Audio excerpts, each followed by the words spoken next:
There is a family that shaped the money, the religion, the art, and the politics of the Western world. And for roughly 300 years, they never officially ruled anything. They funded Michelangelo, they bankrolled Leonardo da Vinci, they helped 4 of their own become popes, and they placed 2 queens on the throne of France. And they did all of it starting with no royal blood, no inherited titles, and no army of their own.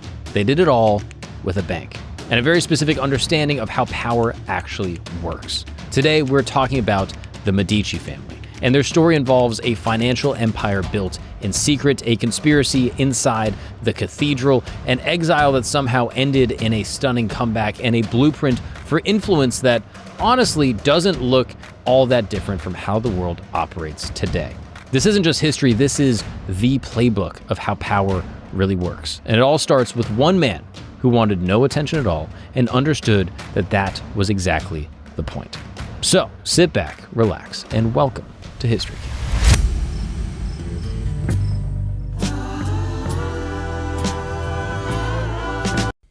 What's up, people, and welcome back to History Camp. My name is Mark Gagnon, and thank you for joining me in my tent, where every single week we explore the most interesting, fascinating, controversial stories from all history, from all time, forever. Yes, that is the point of this show. That is the existence of this exact digital meeting place that we call the campsite. Because I'm trying to figure out everything that's ever happened. That's what I do here at History Camp. I sit down in this tent, my little tush goes in this chair, and me and a team of researchers try to figure out all the stuff that's ever happened in the world ever. And then I share it with you, and we discuss on the internet. That's what it's all about. And today, oh boy, we have an episode a long time coming. I've had a bunch of people commenting, being like, when are you going to do this episode? And it's been one that's been in the works for a little bit, and I'm very excited to share it with you guys. It is the actual inner workings of the allegiances of Christos. Yeah, it's who Christos is really working for. Right, Christos? Absolutely. All right, Christos, look, I don't want to derail the whole show. God bless you. We're talking about the Italians. We're talking about some good old Roman Catholics. Actually, 4 popes came out of this family. We're talking about the Medicis. Now, if you ever took a high school history class, you probably heard of the Medici family. You're like, oh yeah, there's some wealthy people in Italy that ran a bunch of stuff, and that might have been the extent of it. That's all it was for me. And oh man, there is so much history with this family. It might not even be one episode. We might have to do a few to even cover like what exactly this family did and how they actually grew their empire. Now, a few things. Let me just point out, I'm not a historian, okay? I'm a stand-up comedian with an internet connection that I like to research history. And so if there's anything that I miss, if you're a historian yourself, if you are a member of the Medici family and I get anything wrong, please drop a comment. I would love to know what it is I missed. I also want to say thank you so much to you. Every time you click on one of these videos and support the show, you really make my dreams come true. You make the channel grow and you keep the fire burning here at the campsite. Also, a few things. Most of the people that watch this channel are not subscribed. Isn't that crazy? Got a couple thousand subscribers going, but we get hundreds of thousands of views on an episode. And I'm like, where all these people come from? If you click that subscribe button, you really help things grow. Also, we have an inner sanctum. We have the meeting place. We have the campfire where everyone comes around. It's called patreon.com/campgagnon. We do Zooms every month. We do extra episodes every month, ad-free episodes. So if you're upset about the ads, well, great news.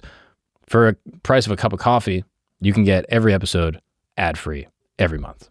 And you can also talk to Christos. Hit me up. All right, so maybe that's not a good selling point. But regardless, today we're talking about the Medicis, all right? Now, right off the bat, let me just make something clear. The Medicis are not some ancient noble family with a castle and a coat of arms going back for centuries. We're talking specifically about a period of time in Italy where the only people that really had power or influence were connected to, the Vatican. They were connected to the Catholic Church. They were just like dukes that inherited money from thousands and thousands of years ago.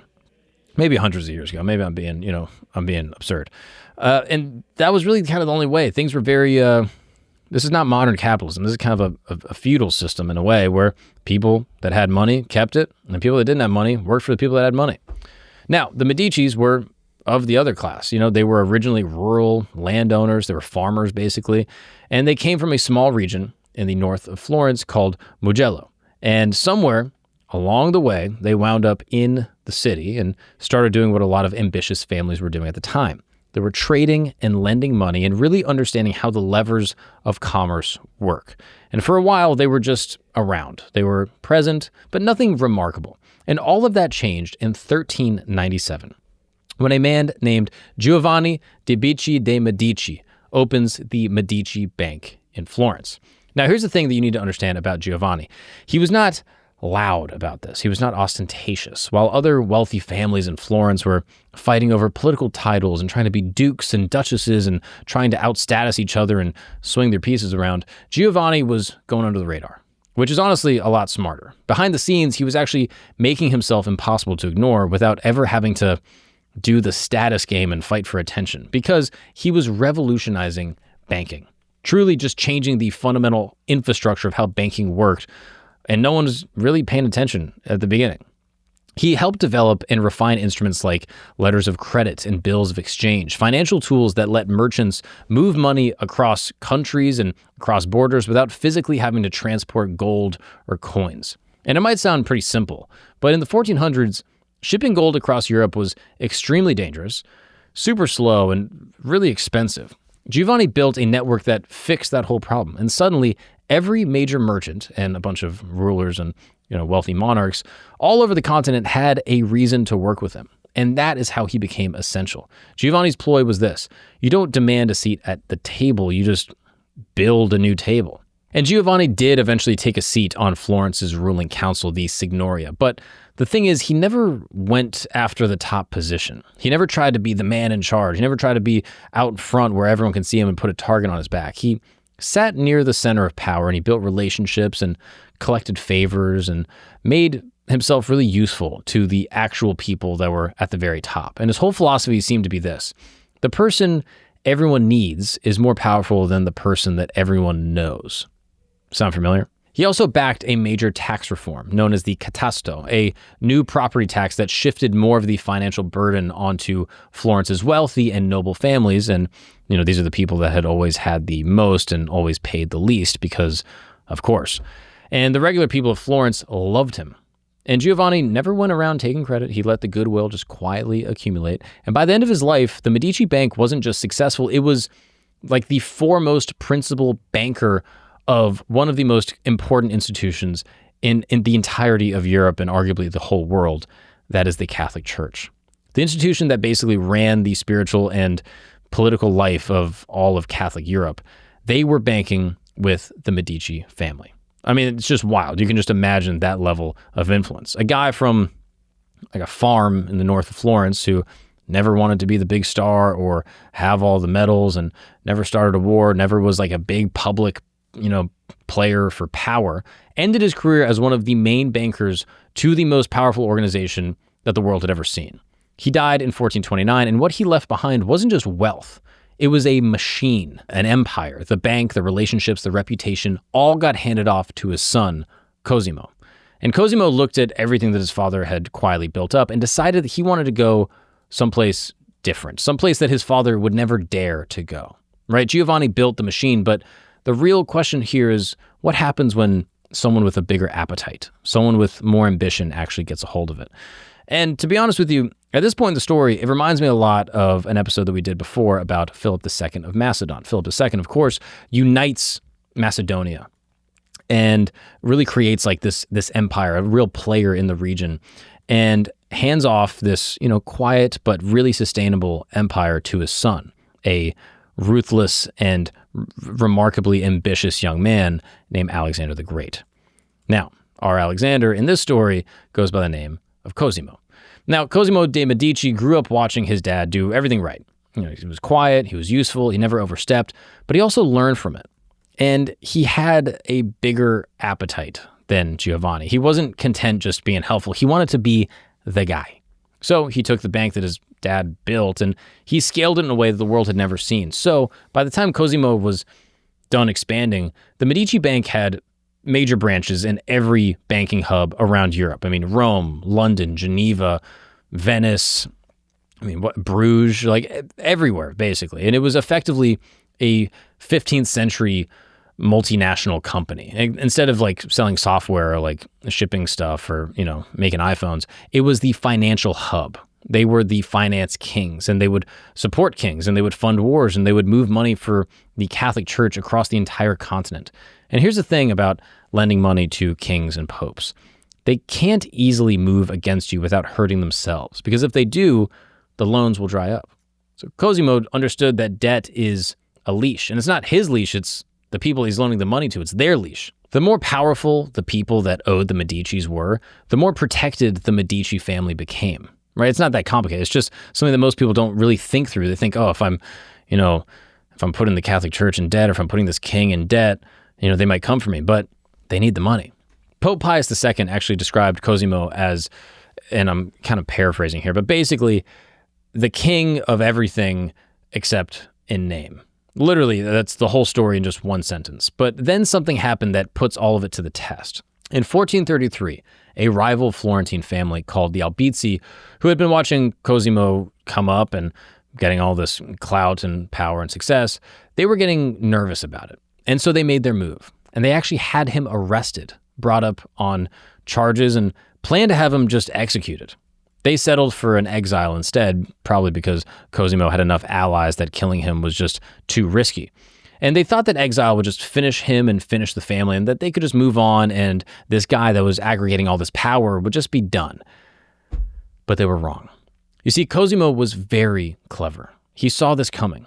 Before they arrested him, he had already moved the bulk of his assets out of Florence. So when he landed in Venice, he wasn't a disgraced exile just scraping by. He was a wealthy, well-connected man with a fully operational network just operating from a different city.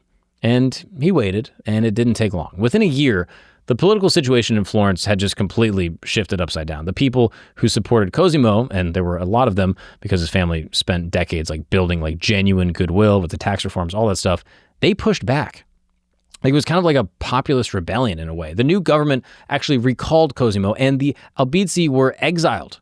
The whole thing flipped. It literally, the Albizzi tried to get Cosimo and the whole Medici family done, and then the people said, no, we want Cosimo, we want the Medicis, and you guys got to go.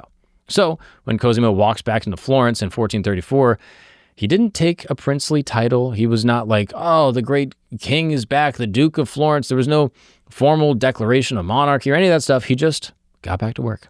He went back to running his bank, went back to his relationships, went back to pulling the levers of influence.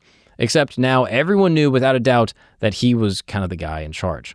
He dominated Florence's politics for the next 30 years just as a regular citizen, occasionally holding office, but always as the man behind the scenes. He also started doing something that his father only ever hinted at.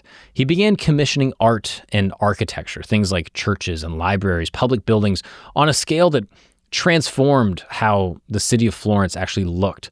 And I want to be very clear about this because it's easy to look at it and think oh, maybe he liked art and beautiful things and he wanted to be like a cute little artist and build some stuff. And maybe he did, but it had a way bigger impact than just that.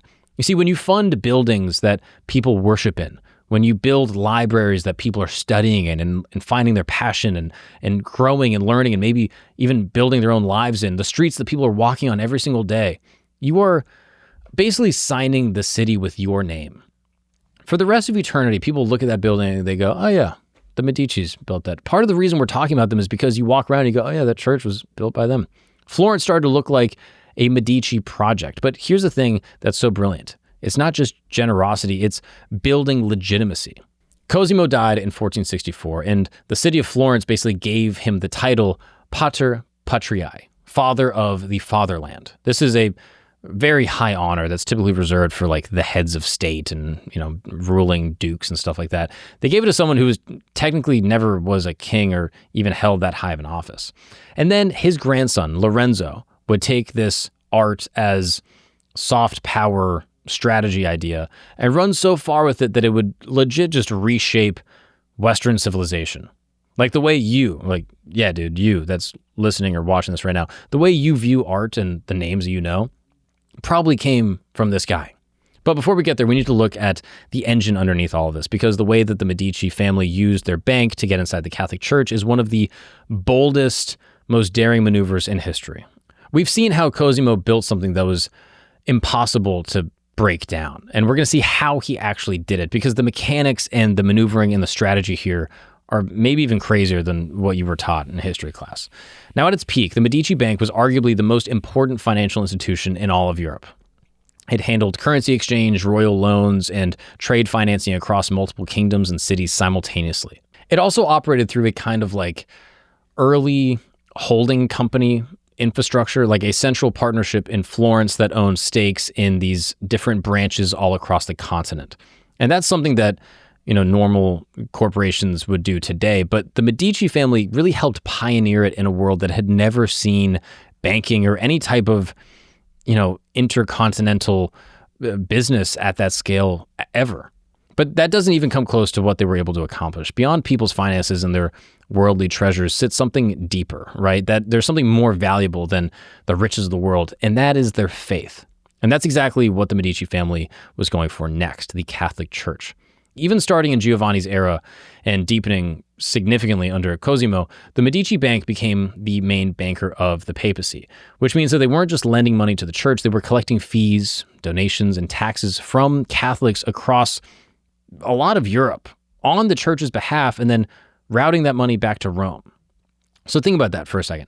Every time money moved through the Catholic Church, the institution that told you how to live, how much to tithe, what's moral, who's going to heaven, who's going to hell, it was very often going through the Medici hands as an escrow or kind of an intermediary. That's not like a normal banking relationship. Now, here's what's wild about this. The church had an official position that charging interest on loans is a sin. In Catholic dogma, this is called usury, and it's morally condemned publicly and by the same institution that the Medicis were now banking for. So, how did the Medici family charge interest? Well, they hid it. Specifically, they buried it inside of foreign currency exchange transaction, basically bills of exchange. You maybe have heard of Forex trading. This is kind of like the early version of this. You borrow money in one currency and you repay it in another. And the exchange rate, conveniently, has the interest already built into it. So technically, there's no interest ever getting charged. There's no fee that you see. On paper, it was just an exchange. Like, we got money in, France's currency, and all of a sudden, we changed it to Italian currency. But in reality, the Medici were collecting interest from clients, including, at the times, the church itself. They were charging the most powerful moral authority in the world for a service that authority itself had declared sinful, and doing it with the church's own blessing, kind of, because the church needed them too much to really look closely to, scrutinize the math. It seems like the church has kind of looked the other way because it was so useful. And the leverage that this created was staggering.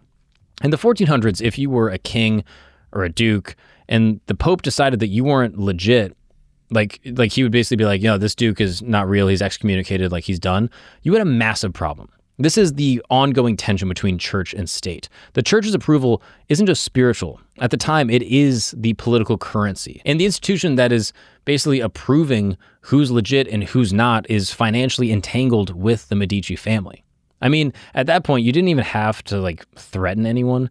You didn't have to say a word. The web and the connections and relationships were just there, and everyone that was on the inside just kind of understood how it worked. And then the Medici family would take it again one step further. Over the course of the family's history, they produced 4 Catholic popes. Yeah, 4. Leo X, Clement VII, Pius IV, and Leo XI. The most famous of those, of course, is Leo X. This is Lorenzo de' Medici's own son. Lorenzo had secured him a cardinal's appointment when he was just a teenager. So, just to trace the arc here, Giovanni builds the bank. Cosimo makes the bank a part of the Catholic Church, really ingrains it. And eventually the family put one of their own sons in the Pope's chair. Literally puts one of their own kids on the throne of the Catholic Church that basically runs all of Europe, especially Italy. And they didn't just influence the church, they were running it from the inside and the outside. So the bank itself actually collapses in 1494, about 2 years after Lorenzo dies, largely because his successors weren't actually careful enough with it, right? It's a classic story. But by then, the job was kind of already done. The wealth it generated and the relationships that they built and the institution that it had created, all the access that was built up, it had already given the Medici family something that money can't buy, a real sense of legacy and permanence that is really unbreakable. And speaking of Lorenzo, that's exactly where we're going to go next, because everything that we talked about so far, the banking, political maneuvering, the church relationships, Lorenzo inherited all of it. Can we actually get a picture of Lorenzo? I would love to see this guy.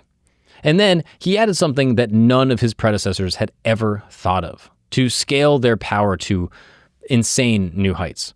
Lorenzo bought the future through art.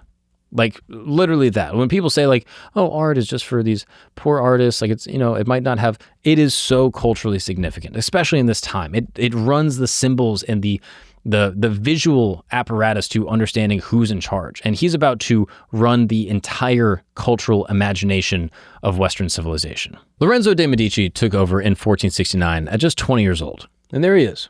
A little older than 20 there. He's probably 35. A nice head of hair. The middle part's a little crazy though. Did you get a word on if Lord Farquhar was inspired? Lord Farquhar is not officially based on Lorenzo de' Medici, but rather his visual design has been compared to portraits of the Renaissance figure. By podcasters and comedians over here at Camp Gagnon. Sure. What's up, guys? We're going to take a break because I want to talk to you about something that happens in your late 20s, early 30s that no one tells you. That basically your ability to handle a night out drinking with the boys completely changes. Bro, when I was 22... I could go out on like a Thursday, sleep 3 hours, wake up, go to work, then go to the gym, feel completely normal, and then do it again the same day. Like I felt invincible. And now I have like 2 glasses of wine, and the next morning I wake up and I'm like, what did I do? And the craziest part is I can actually like see it now. Like I literally will wear like a Whoop and I can see my sleep score that night and be like, oh, I had 2 beers. So now I'm have like a 5% recovery. My body's trying to recover from alcohol in a bunch of different ways, not just dehydration. I mean, it affects, brain chemistry, and your liver has to process everything you drank. And that is why I started using Cheers Restore. Now, Cheers Restore is unbelievable. I'm not even the biggest drinker, and this absolutely has saved me on multiple occasions. All right, this is an after-alcohol aid that's designed specifically to support your liver and your brain after drinking. So the key ingredient is something called DHM, which researchers started studying for how it interacts with alcohol in the body. Cheers was actually invented by a student at Princeton, and now it's everywhere. I mean, it's been on Shark Tank, 50 million doses, 30,000 stores. It also has thousands of 5-star reviews on Amazon and has been backed by doctors and PhDs and clinicians and all this stuff. And the idea is very simple. You're a normal adult, you're having a couple drinks, all right? Cheers helps support your body so that you feel way better the next morning. And all you do is you take 3 capsules after your last drink or before bed. And obviously this isn't for like the insane, college nights, all right? If you have like 12 tequila shots, I don't know what to tell you. But if you're a responsible adult having a couple drinks at a wedding, it's going to make a huge difference. And honestly, for me, the biggest thing is that, I just wake up feeling like a functional person that's still able to get stuff done. I'm able to recover better, and I'm still able to have fun with the boys at night. So same night out, but a way better morning. And that is with Cheers. So for a limited time, our listeners are getting 20% off their entire order when they go to cheershealth.com and they use the code CAMP. So you just go to Cheers Health, use the code CAMP, and you're going to get 20% off. And after your purchase, they're going to ask where you heard about Cheers. Please tell them it was from the good people over at Camp Gagnon. It really helps us. It keeps the fire burning. It keeps the lights on. Thank you guys so much. Cheers has been amazing. I can't handle the uneasiness of the next day, and Cheers makes it all possible. Now, let's get back to the show. Hey guys, we're going to take a break real quick because I got to tell you something that I'm actually stoked about. Now, if you know me, you know I love coffee. I love caffeine. I was also ripping nicotine pouches all the time, like sometimes going through like a pack a day.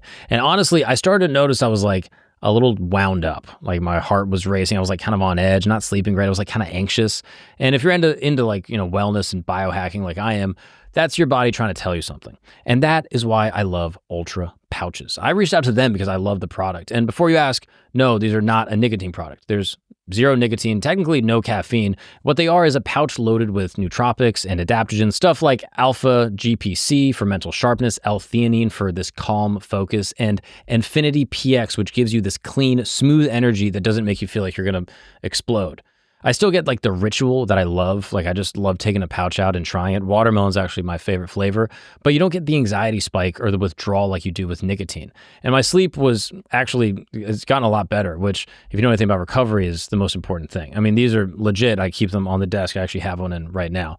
And if you've been thinking about, maybe using a little bit less nicotine, or you just want like a cleaner energy source than nicotine, you got to check out Ultra. And you're going to do it at takeultra.com, and you're going to use the code CAMP, C-A-M-P, for 15% off. That's takeultra.com/camp. And when they ask you about how you heard about us, tell them the good people at Camp Gagnon sent you. It really helps out the show. Now, let's get back to it. Now, Lorenzo doesn't have like the royal title or the princely position, nothing official, right? Just like his predecessors, just the name and the network and everything that, Cosimo and Giovanni basically built. and he ran with it.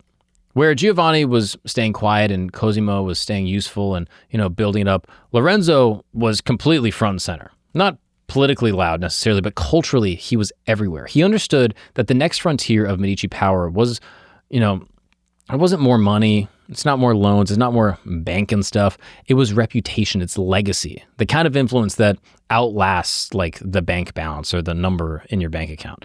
So he starts to fund the people who inspire the future. I mean, this is something that goes on to this very day. Like, if you went to college and you saw your library, it probably has some guy's name on there.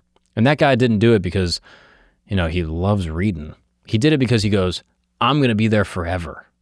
I mean, imagine the Harvard Library. Who's that named after? Because that's after some very wealthy person that was like, you guys are all going to remember me. Every person that walks through these halls, and my kids and my great-grandkids, they'll be able to say, my daddy built that. So, I mean, for example, did you find it? Yeah. The main Harvard Library, Harry Elkins Widener Memorial Library, is named after Harry Elkins Widener, a Harvard College graduate, an avid book collector. And an avid book collector. And he died in the sinking of the Titanic. No, did he really? Yeah. Wow. What an interesting ripple. Yeah. What was his business? What did he do? He was just an avid book collector. Stop it. And his mother donated the funds for the library as a memorial to her son. Well, that's nice. Well, how did the family get the money? I'll dig in. Yeah, this is a sidebar completely, but I'm so curious. Now, let's get back to the Medicis, all right? Lorenzo, he funds an artist, this young guy named Michelangelo. You see, he moved into the Medici palace as a teenager, and he ate dinner with the family. Lorenzo spotted him young and recognized what was essentially one of the greatest artists of a generation and said, hey, great news, you live here now. Leonardo da Vinci moved in circles deeply shaped by Medici patronage. Botticelli was closely tied to the family, as well as Raphael, a generation later, who would work for a Medici pope in Rome. Every artist that Lorenzo funded or drew into his orbit was making Florence more famous and more prestigious and more of a destination for the wealthiest and most powerful people in all of Europe to come visit or to do business or to live. Scholars were going there. Foreign rulers sent their children there to be educated. The city became the symbol of civilization itself. This isn't even in the realm of philanthropy anymore, but this is branding, really, at a scale that most modern institutions can't even really grasp. But Lorenzo was also a genuine intellectual, not just a sponsor. He himself would write poetry. He hosted gatherings of philosophers at his villa with the sharpest minds of his time. The Renaissance as a movement had multiple contributors, but a significant portion of it ran through Lorenzo's world. He wasn't just watching history happen. He wasn't there when the Renaissance was going on. He was actively a part of creating the Renaissance. So by the late 1470s, Lorenzo was one of, if not the most prominent political figure in all of Italy, managing relationships with foreign states and dignitaries, keeping Florence out of wars, balancing allies across the region that were constantly threatening to destroy each other or collapse into conflict. Now, the thing with the Medicis at this point is that they had been cooking for a few generations. And for the longest time, they were kind of the big dogs in charge. But they weren't the only ones in the neighborhood. You see, the Pazzi family were one of Florence's other major banking dynasties. They were actually the family that managed to take the papal banking contract away from the Medici family for a period, which, if you've been paying attention, you know that this is about as direct of a challenge as you could make. The Pazzi and their allies, including Pope Sixtus IV, had reason to really want the Medicis to go away. The Pope had his own political ambitions in central Italy that Lorenzo kept blocking, and the tension had been building for years. What they decided to do about it is one of the most audacious things that ever happened in the entirety of the Renaissance. It might even be worth its own episode, but we're going to discuss it right now. It happened on Easter Sunday, April 26, 1478. Lorenzo and his brother Giuliano are at Mass inside of the Florence Cathedral, the Duomo, surrounded by people of the city. I mean, you can see the structure here, and on the inside, it's unbelievably beautiful. Now, unbeknownst to these two brothers, mixed into that crowd on Easter Sunday are assassins. The plan was to kill both the brothers at exactly the same time, then seize the government before Florence ever has time to react.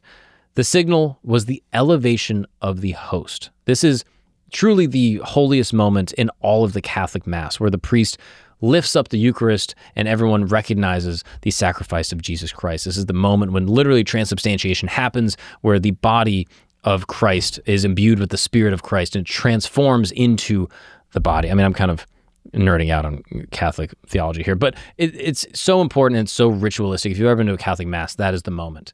Now, in that exact moment, the signal is given. Giuliano is stabbed 19 times. He dies bleeding out on the floor of the cathedral. Lorenzo is wounded in the neck, but his friends and people around him actually get him into the sacristy and they barricade the door. He survives. And then everything went wrong for the Pazzi. They had assumed Florence would rise up against the Medicis and, once the brothers were gone, everyone would say, oh, they're gone, good riddance. Instead, the city closed ranks around Lorenzo immediately. The Pazzi had completely misread the room. Decades of Medici goodwill and building projects going all the way back to Giovanni's tax reforms and these beautiful libraries and churches, they had made the family genuinely popular with just the ordinary people of Florence. And wildly enough, the retaliation was swift and brutal. Francesco de' Pazzi, one of the main conspirators, was hung from the windows of the Palazzo dello Signoria. This is one of the most significant buildings. You can see it still to this day. But it wasn't just him. The Archbishop of Pisa, who had been a part of this plot, was also killed. Dozens of conspirators and co-conspirators were executed in total. The Pazzi family name was legally erased from Florence. Their coat of arms chiseled off of buildings. Everything that they had ever done, their whole legacy, the properties that they owned were all seized. Their symbols were taken out of public view. Surviving family members were just basically forced to change their names and leave Florence and live in exile. Now, here's the craziest irony of the whole thing. The conspiracy made Lorenzo more powerful. Think about that. Any question about whether Florence truly supported the Medicis was answered in the days after the attack. Now, once again, I don't want to get too modern politics here, but this reminds me of when a presidential candidate was speaking in Butler, Pennsylvania, and survived an assassination attack, and for that week was heralded as almost like a divine figure. That man is Donald Trump. If you remember that moment, he stands up, blood coming down his face, putting his fist in the air. The American people, in my opinion, were gathered around. They were like, wow, this guy is it was a transcendent moment. And, I mean, regardless of what you think about the guy, in that moment, I think the election was kind of won. And this is not the first time it happened. It happened hundreds of years before with Lorenzo. Now, Lorenzo ruled for another 14 years. He kept building, kept funding, kept maneuvering, and he died in 1492 at just 43 years old. And what he left behind was a family that had started as rural farmers that became bankers, that built one of the largest financial institutions in all of Europe, embedded themselves in the church, survived exile, survived assassination, and shaped the entire cultural output of civilization. They never had a crown, they never had an official royal title, and they never were trying to get it either. But the story here is not over. Because after Lorenzo, the Medici family did something that even they couldn't even conceived of, and that was finally becoming actual royalty. Now, when Lorenzo dies in 1492, it looked for a moment that the whole thing might just be done. His son Piero took over, and Piero was not like his father, okay?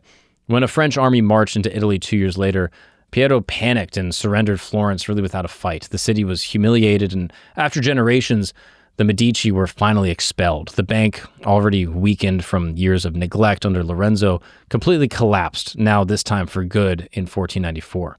After a century of quiet dominance, the family was done. No bank, no Florence, no power base, and most families don't come back from that. At that point, it's done, right? They had a good run.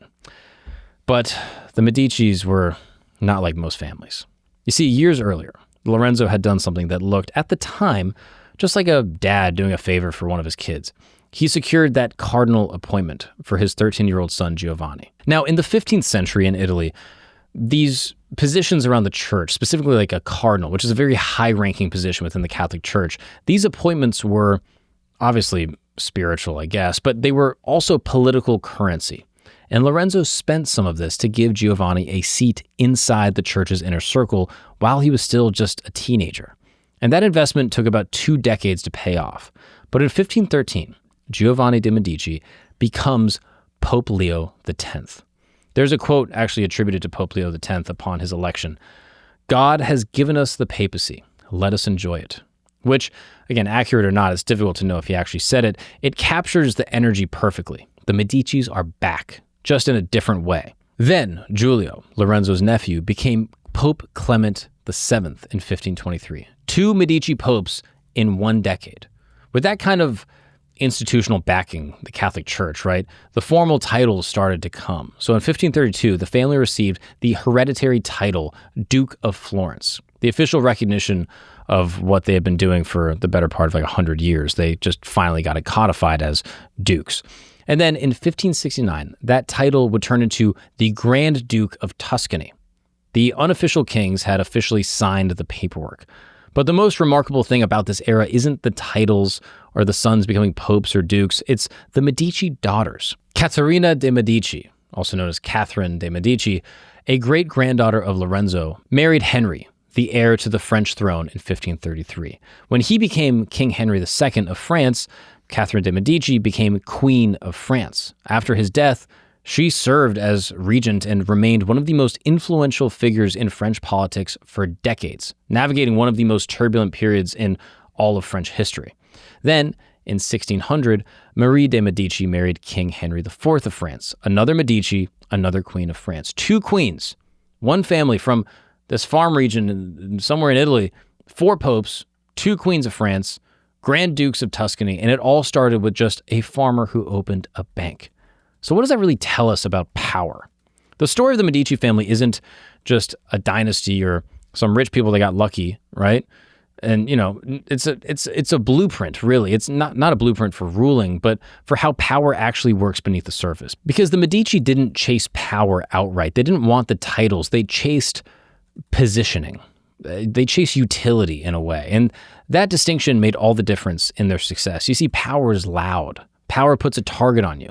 It's, the title, the office, the public-facing role that everyone can point to. You get blamed for all the failures. You never get praised when it goes well. It's visible, and because of that, it's often fragile. But positioning is quieter. It's structural. It's being the institution that everyone needs, that they depend on, the connector in every room, the one that's funding and facilitating and shaping outcomes without needing to stand at the center of anything. In a modern context, that should sound really familiar because the people and the organizations that shape the world today rarely are the most obvious ones, right? I'm sure you can think of some people right now. They build networks, they build relationships, they control the flows that actually make our world work, the flow of money, the flow of information, the flow of culture. And they do it in a way that's harder to actually see where it's coming from. And if you don't know where it's coming from, it's impossible to remove. I mean, again, this is going to sound disrespectful, and I don't mean that in that way. I'm not saying that these 2 people are exactly the same. I mean, Epstein, of course, he was a horrendous person and a degenerate criminal. I don't even know if I can say his crimes without getting demonetized.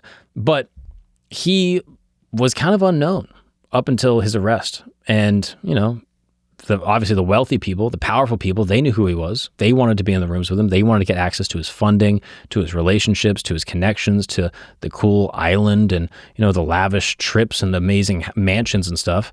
And, of course, he was using that for his own nefarious purposes.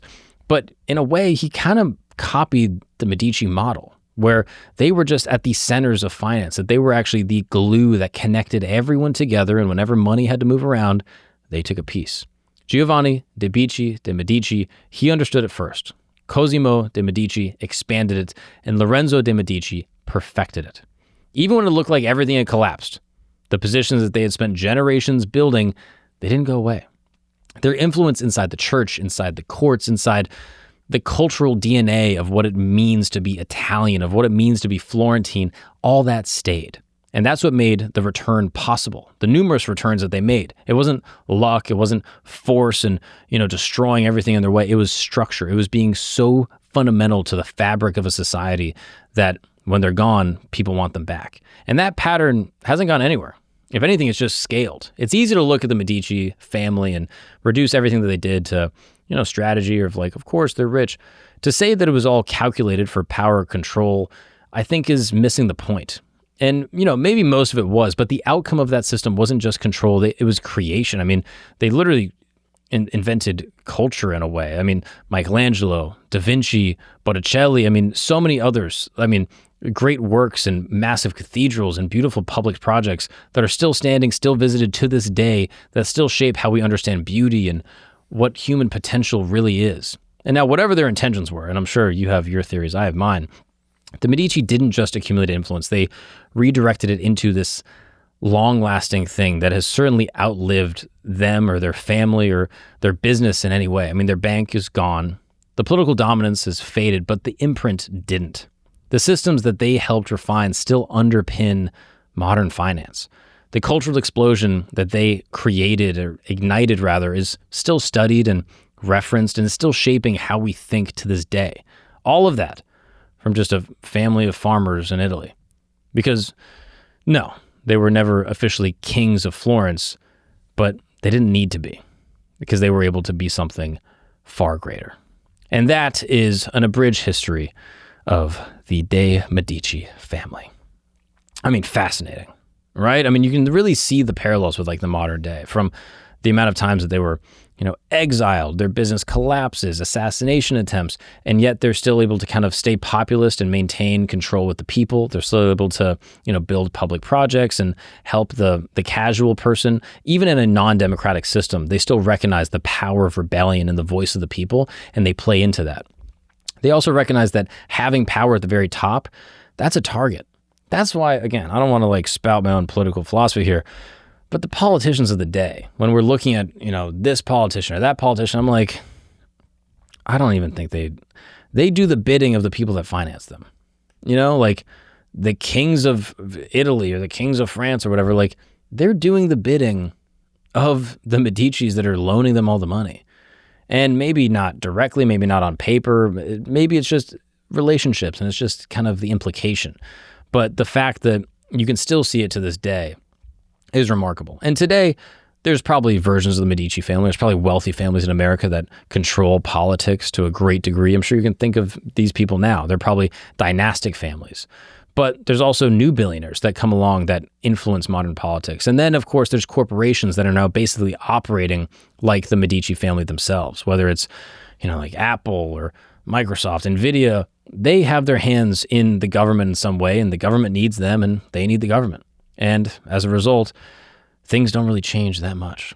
So whether you're living in, medieval or Renaissance Italy and dealing with a duke and a monarch, or you're living in good old-fashioned, democratic Republic America, things don't really change that much.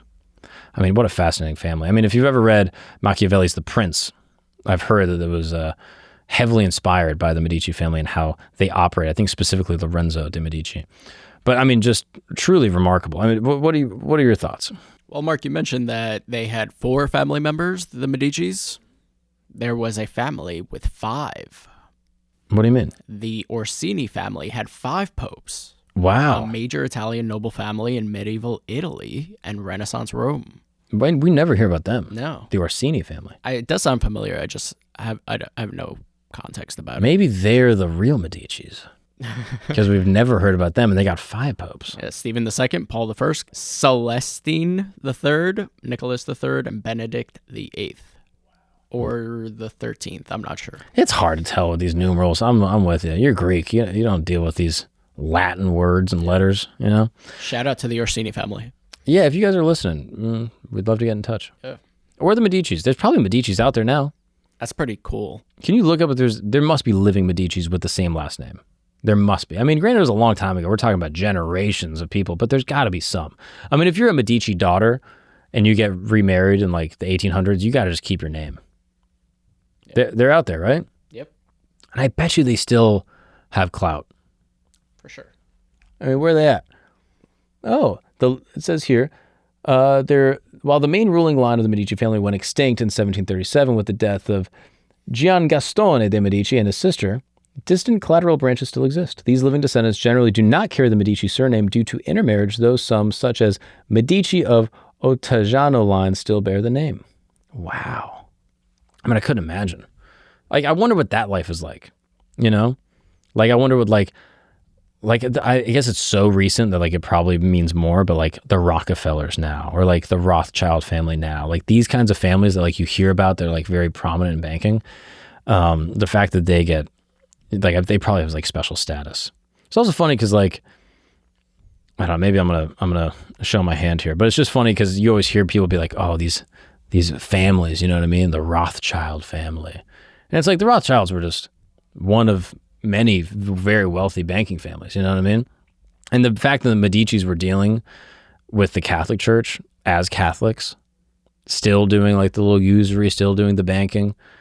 I mean, it's just, they got to avoid the stereotype, you know? When the Medicis do it, it's like, oh yeah, you know, powerful family. And avoid sinning by hiding the interest. On Forex trading. Yeah. How crazy is that? I mean, if there's anything I missed on the Medicis that is significant, I mean, the Easter plot, we might need to do a whole episode on that because that's a wild tale. But if there's anything I missed, if you're a historian or just a casual hobbyist that loves to read about the Medicis, please let me know. Drop a comment. I read all of them, YouTube, Spotify, all that good stuff. Additionally, if there's anything that you learned or something you didn't know that you all of a sudden just realized, or a connection that you made while watching this episode, please let me know. If you find modern parallels, that's something I would love to hear. If you have modern parallels with people today, like, you know, references to how Lorenzo de' Medici like consolidated power or like used art, I would love to know how that applies to this moment, because there must be people now. Like, I can think of a couple, but I'd have to think about it more. I want to know what you guys think. Please drop a comment. I'd love to read all of them, and talk amongst yourselves, but be nice. All right. This is a history camp. It's a nice place where we gather and just share ideas. All right. We don't have to be mean on the internet for once. Also, great news. If you like religious topics, obviously we talked a lot about the Catholic Church here, you're in luck, because we have Religion Camp. That's where I talk about where we're all going. That's where I talk about what everyone believes, okay? And I'm not just Catholics. I talk about Hinduism and Islam and Jehovah's Witness, Mormonism, all that stuff. You can find it all at Religion Camp.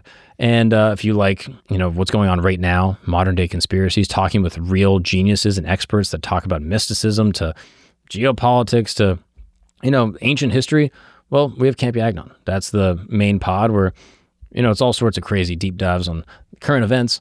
And then, of course, if you just rock with history, great news. We have History Camp here, as well as the Inner Sanctum. That is the campfire. That is our most sacred place where the most enlightened minds of the camp universe gather. And that's patreon.com/Camp Gagnon. We do, you know, monthly Zooms. We do extra episodes that we drop only on Patreon. Then, of course, ad-free episodes. So if you're not a part of the Medici family inheritance and, you know, budget's a little tight, great news. It's only the price of a cup of coffee.